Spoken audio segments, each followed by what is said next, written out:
আসন্ন ঈদকে সামনে রেখে আমাদের যে র্যাব সদর দপ্তরের থেকে আমরা যে নির্দেশনা পেয়েছি, একই সাথে আমাদের র্যাব 2 এর নিজস্ব কিছু পরিকল্পনা আছে। আমাদের গোয়েন্দা তথ্যের ভিত্তিতে এবং সচেতনতামূলক কার্যক্রমের অংশ হিসেবে আমরা এই চেকপোস্টগুলো আমাদের আওতাধীন এওয়ারের বিভিন্ন জায়গায় আমরা আমাদের সার্জেন্টের উপস্থিতিতে, পুলিশ সার্জেন্টের উপস্থিতিতে আমরা পরিচালনা করে থাকি। এটা একই সাথে দুটো বিষয়ে পারপাস ফুলফিল করার উদ্দেশ্যে আমরা এটা করি। সেটা হচ্ছে একই সাথে আমরা জনগণেরকে একটা মেসেজ দিতে চাই যে আসন্ন ঈদকে সামনে রেখে আমরা আইনশৃঙ্খলা বাহিনীর সতর্ক অবস্থায় আছি। তারা যাতে নির্বিঘ্নে ঈদকে সামনে রেখে তারা যাদের নিজস্ব সতর্কতামূলকভাবে তারা ঘোরাফেরা করতে পারে, তারা নির্বিঘ্নে ঘোরাফেরা করতে পারে, এই মেসেজটি আমরা তাদেরকে দিতে চাই।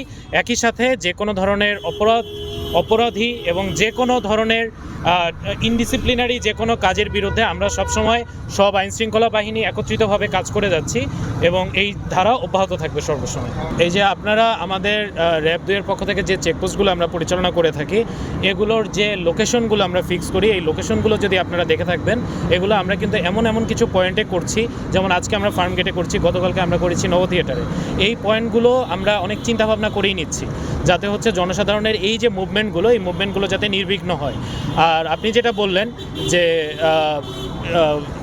আসন্ন ঈদকে সামনে রেখে যে শপিং মলগুলোকে কেন্দ্র করে যেই তারা শপিং করতে আসছে এবং এই যে দুই চাকার যে যানগুলো আছে, আপনারা কিছুক্ষণ ধরেই আমাদের সাথে আছেন, আশা করি আপনারা আমাদের ফোকাসগুলো বুঝতে পারছেন যে আমরা কোন গাড়িগুলোকে টার্গেট করছি।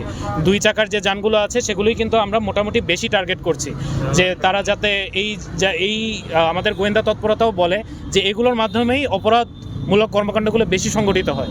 এই জন্য কিন্তু আমরা এগুলোকে টার্গেট করি, আমাদের কার্যক্রমগুলো অধিকতর ফোকাস করছি এই জায়গাগুলোতে আমরা। ঠিক আছে, তাহলে ধন্যবাদ। আমাদের